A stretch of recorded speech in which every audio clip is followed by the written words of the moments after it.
So here's an example for you. I'm listening to a podcast by Dr. Pear, and she is counseling couples in lockdown. So she is a psychiatrist, a therapist, very, very interesting. So anyway, she talks to couples who are kind of feel stuck. Couples in Italy, couples in New York, and they're with kids. They have to work from home, or they have to homeschool their kids, and they're not handling it really well. So you got the idea of the podcast that I'm listening to? So the subject, couples therapy, more specifically couples in lockdown. Occasion. What is the occasion for this particular podcast? COVID-19, shelter in place, right? That's the occasion. Audience. All the couples, people struggling with kids sitting at home, all the people who are affected by this pandemic and so on. Purpose, to demonstrate to the rest of us that it is hard, and people have similar struggles and similar issues, and to help people probably see themselves as also the victims of this lockdown. And speaker, that is my doctor that is leading the podcast, and she is the author of the questions, and she's the main speaker on the podcast and so on. So remember, as speaker, right? Or author, a creator, and so on. Now, ethos, pathos, logos of my main speaker. Ethos, is she credible? Absolutely. She has written several psychological books. She is a therapist of many, many years.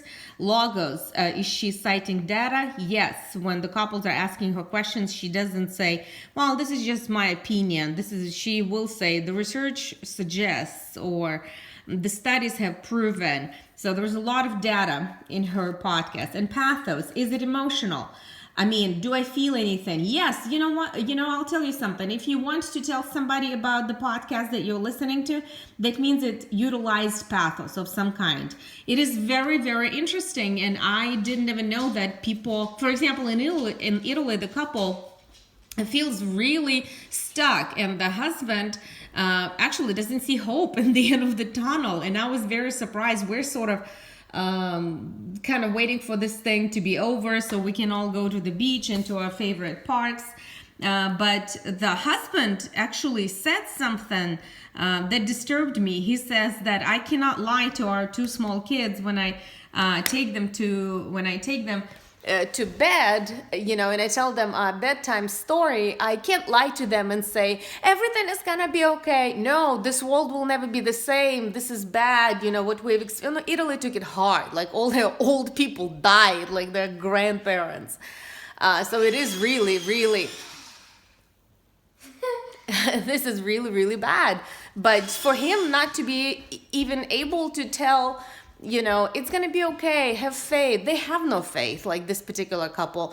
And he has no faith that things are going to be okay, at the end of this horrid time. So was there emotion? Absolutely. What was it? Was it a personal story? Yes. Was there humor in the podcast? Any imagery used? Remember, pathos, it's all the figurative language that we use. Tone, what is the tone of your podcast, right? And so on. Do you understand the assignment? I hope you do. So that is your assignment. Listen to the podcast and then break it down. It's not an essay, but I do want your assignment to be in full sentences, not just ethos, yes, PhD. You would say, the author is the president of, he has a degree in, he is a published writer of, and so on and so forth. Do you understand? Okay, submit that by Tuesday night. Bye.